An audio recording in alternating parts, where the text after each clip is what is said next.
حضور علیہ الصلوۃ والسلام کے وصال کے فوراً بعد منافقین نے بہت باریک چال چلی، مسلمانوں کی صفوں میں گھس گئے۔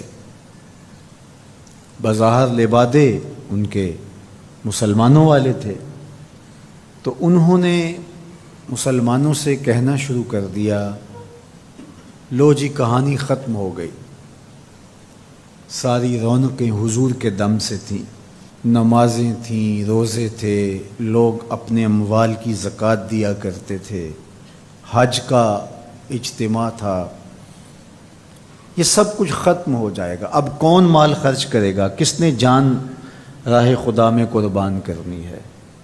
کوئی سحر کے وقت اٹھ کے کیوں مسجد میں آئے گا؟ بظاہر لگتا تھا کہ یہ بڑی ہمدردی اور دلجوئی سے حقیقت حال کو بیان کر رہے ہیں، لیکن اس کے اندر چھپا ہوا ظاہر تھا۔ جو نئے قبائل اسلام لائے تھے، یہ خبر جب ادھر پہنچی تو انہوں نے ارتداد کا رستہ اختیار کر لیا۔ بہت سارے قبیلے، آپ پڑھیں تاریخ، مرتد ہو گئے، کسی نے زکوٰۃ دینے سے انکار کر دیا، مسیلمہ کذاب نے اپنی جھوٹی نبوت کا دعویٰ کھڑا کر دیا، حضرت صدیق اکبر کا دل زخمی ہے، کلیجہ زخمی ہے، لیکن اب اس صورتحال کا جب آپ نے مشاہدہ کیا تو آپ آگے بڑھے اور ایک اونچے ٹیلے پہ کھڑے ہوئے لوگوں کو اشارہ کیا۔ لوگوں نے جناب ابو بکر رضی اللہ تعالیٰ عنہ کو دیکھا تو ادھر لپک کے آ گئے، تو حضرت ابو بکر صدیق رضی اللہ تعالیٰ عنہ نے مختصر خطاب کرتے ہوئے آپ نے کہا، لوگوں مجھے ایک بات بتاؤ، تم اللہ کی عبادت کرتے تھے کہ رسول اللہ کی عبادت کرتے تھے؟ لوگوں نے کہا کہ ہم اللہ کی عبادت کرتے تھے۔ تو کہا کہ اگر تو تم رسول اللہ کی عبادت کرتے تھے تو حضور وصال کر گئے، اور اگر تم اللہ کی عبادت کرتے تھے تو وہ آج بھی حی ہے، لا یموت ہے، اسے موت ہے ہی نہیں۔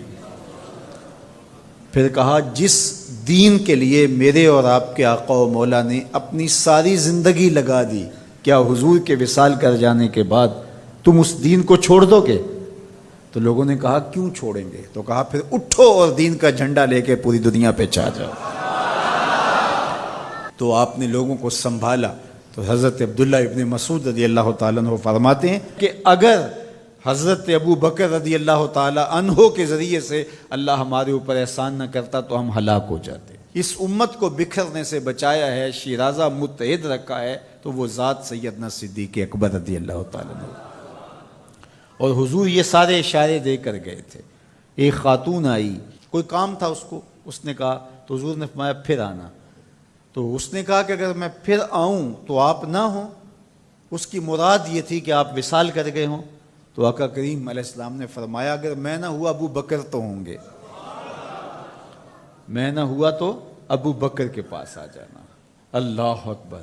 حضور نے حضرت ابو بکر رضی اللہ تعالیٰ عنہ کو اپنی زندگی میں مصلی پہ کھڑا کیا۔ ترمذی کے لفظ ہیں، حضور نے ارشاد فرمایا، لا ینبغی لقوم فیہم ابو بکر ان یؤمہم غیرہ، کسی قوم کے لیے مناسب ہی نہیں ہے کہ ابو بکر ان کے اندر رہتا ہو اور امامت کوئی اور کروائے۔ مروا ابا بکر فلیصلی بالناس، ابو بکر کو حکم دو کہ وہ لوگوں کو نماز پڑھائے۔ اور پھر مصلی پہ جا کے حضرت ابو بکر کھڑے ہوئے۔ 17 نمازیں حضور علیہ الصلوۃ والسلام کی حیات طیبہ کے اندر حضرت ابو بکر نے پڑھائی ہیں۔ اللہ اکبر۔ فرمایا، ما نفعنی مال احد قط ما نفعنی مال ابی بکر، مجھے کسی کے مال نے اتنا نفع نہیں دیا جتنا ابو بکر کے مال نے دیا۔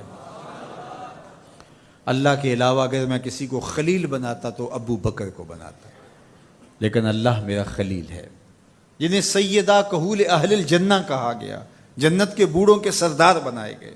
حضور نبی رحمت صلی اللہ علیہ وآلہ وسلم کی نیابت اور حضور علیہ الصلوۃ والسلام کی خلافت کا تاج ان کے سر پہ رکھا گیا، جن کی صحابیت کو میرے رب نے قرآن میں بیان فرمایا، اذ یقول لصاحبہ لا تحزن ان اللہ معنا۔ جب غار ثور میں حضور علیہ الصلوۃ والسلام سیدنا ابو بکر رضی اللہ تعالیٰ عنہ کی گود میں سر رکھ کے لیٹے ہوئے تھے، سانپ ایڑی پہ ڈنگ کے ڈنگ لگا رہا ہے اور آپ اپنی ٹانگ کو جنبش نہیں ہونے دیتے۔ آنکھوں کا حلقہ توڑ کے آنسو حضور کے رخسار پہ گرتے ہیں، اور آقا کریم بیدار ہوتے ہیں اور بیدار ہو کے پوچھتے ہیں مالا کا یا ابا بکر، ابو بکر کیا ہوا؟ ادب کے اس قرینے کو جناب سیدنا صدیق اکبر نہیں بھولتے، کہتے ہیں فدا کا امی و ابی یا رسول اللہ، لو دیکھ تو حضور میری ماں بھی آپ کے قدموں پہ قربان جائے، میرا باپ بھی آپ کی راہوں پہ نچھاور، میرا قبیلہ میرا خاندان آپ کے قدموں پہ قربان، مجھے سانپ نے ڈس لیا ہے۔ تو محبت کا یہ اسلوب اور الفت کا یہ طریق آپ کو یہاں ملے گا کہ انداز الفت نہیں چھوڑتے۔ تو سانپ کا کام تو ڈسنا ہے، چاہے وہ غار میں ڈسے یا اسلام آباد میں بیٹھ کے ڈنگ لگائے، وہ تو ڈستا رہے گا، لیکن ابو بکر حضور کی محبت کے ترانے پڑھتا رہے گا۔ سیدنا صدیق اکبر کی سب سے بڑی آرزو جب پوچھی گئی تو وہ یہی تھی کہ آنکھیں میری ہوں، چہرہ حضور کا ہو، نہ چہرہ ہٹے نہ آنکھیں تھکیں، دیکھتا رہوں اور دیکھتا رہوں۔ اس واقعہ کی حکایت قرآن نے بیان کی ہے۔ اذ یقول لصاحبہ، صحابی کا ٹائٹل قرآن نے حضرت سیدنا صدیق اکبر کے نام کیا ہے، اس لیے حضرت سیدنا صدیق اکبر کی صحابیت کا انکار کفر ہے۔ جو حضرت صدیق اکبر کو کافر کہتا ہے وہ خود کافر ہے، اس لیے کہ ان کا ایمان، ان کا اسلام اور ان کی صحابیت قرآن کی قطعی نص سے ثابت ہے اور ان لفظوں کے ساتھ ثابت ہے۔ اذ یقول لصاحبہ لا تحزن، کہا گھبرانے کی ضرورت نہیں، ان اللہ معنا، اللہ ہمارے ساتھ ہے، اللہ ہمارے ساتھ ہے۔ اور پھر کہا وَالثَّانِي اثْنَيْنِ اذ هُمَا فِي الْغَارِ، دو میں سے دوسرا، اللہ اکبر، اللہ نے دو میں سے دوسرا کہا ہے، یہ شان ہے سیدنا صدیق اکبر کی، جو ثانی اثنین ہیں غار میں۔ اللہ اکبر، یار کہتے ہیں حضور کا سایہ نہیں تھا، لیکن جناب ابو بکر سائے کی طرح حضور کے ساتھ رہے، قبر کے بھی ساتھی، بدر کے بھی ساتھی، سفر کے بھی ساتھی، حضر کے بھی ساتھی۔ تو حضرت صدیق اکبر رضی اللہ تعالیٰ عنہ کی صحابیت قطعی نص سے ثابت ہے، اور سیدنا صدیق اکبر رضی اللہ تعالیٰ عنہ حضور علیہ الصلوۃ والسلام کے خسر ہیں، حضور کی بیٹی سیدہ عائشہ ام المومنین۔ حضرت سیدنا صدیق اکبر رضی اللہ تعالیٰ عنہ کا دایاں ہاتھ حضور نے اپنے ہاتھ میں پکڑا ہے اور بایاں حضرت عمر کا ہاتھ پکڑا ہے، اور حضور ایسے مسجد نبی سے باہر نکل رہے ہیں اور کوئی شخص داخل ہوا تو فرمایا قیامت کے دن ہم ایسے ہی اٹھائے جائیں گے، دائیں ہاتھ میں ابو بکر کا ہاتھ ہوگا، بائیں ہاتھ میں عمر کا ہاتھ ہوگا۔ اللہ اکبر، یہ ہیں حضرت ابو بکر رضی اللہ تعالیٰ۔ جو بدبخت سیدنا صدیق اکبر رضی اللہ تعالیٰ عنہ کے ایمان پہ شک بھی کرے وہ مومن نہیں رہتا۔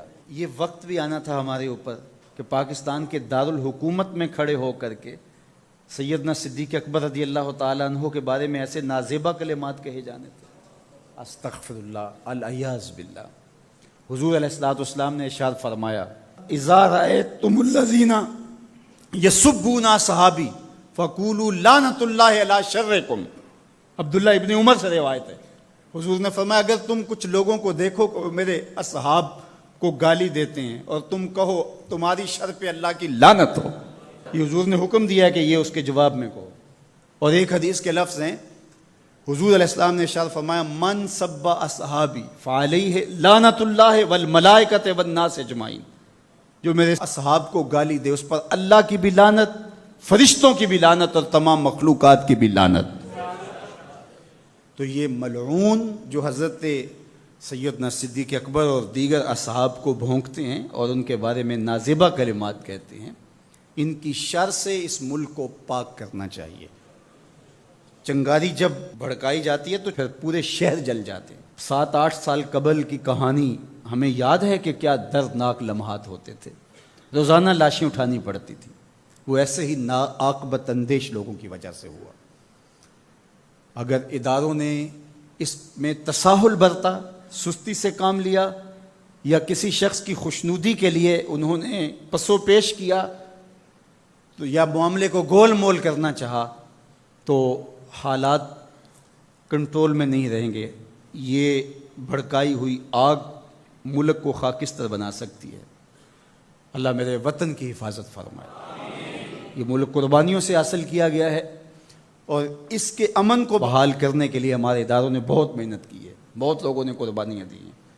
تو ایسے ناہنجار لوگوں، ایسے بدبخت لوگوں کو فوراً قانون اپنی گرفت میں لے، اور ایسے بد زبانوں کو لگام دینی چاہیے کہ جو اصحاب رسول کو بھونکتے ہیں اور اتنے سخت جملے کہتے ہیں۔ معاذ اللہ سیدنا صدیق اکبر کو کافر کہا جائے گا؟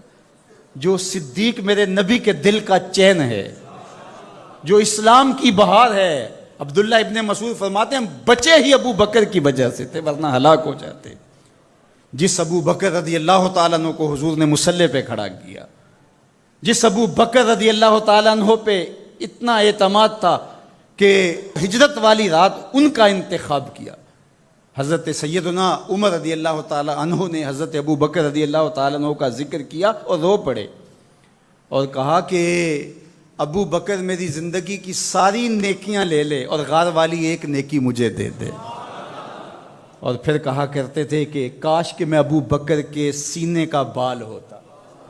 ابن جوزی نے لکھا ہے کہ ہمارے بزرگ اور اسلاف جو تھے وہ ابو بکر و عمر رضی اللہ تعالی عنہما کی محبت اپنی اولاد کو یوں سکھایا کرتے تھے جیسے قرآن کی آیتیں سکھائی جاتی۔ ان کی محبت اولادوں کے سینوں میں راسخ کیا کرتے تھے۔ معمولی سی میل بھی سیدنا صدیق اکبر کے بارے میں برباد کر دیتی ہے۔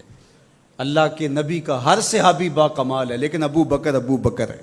جے شک ہووی تے چل مدینے، جے شک ہووی تے چل مدینے، آ ویخ لے جوڑ مزاراں دا، بن یار نبی دیاں یاراں دا۔ تو ان سے ہماری محبت کا رشتہ استوار ہے۔ تو جس شخص نے بھی یہ جملہ کہا ہم اس کی مذمت کرتے ہیں۔